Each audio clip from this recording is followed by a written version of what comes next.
How to see backup photos in Google Photos. Quick Guide 2026. Want to check your backup photos in Google Photos? Follow these simple steps. Method 1. Check backup photos on mobile. Open the Google Photos app. Make sure you are signed in to your Google account. Tap Photos at the bottom.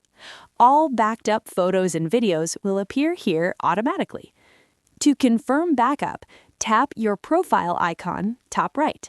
If it says Backup Complete, your photos are safely stored. Method 2. View backup from another device. Open any browser, go to photos.google.com, sign in with the same Google account. You will see all your backed up photos online. If photos are not showing, turn on Backup from Profile/Photos Settings/Backup.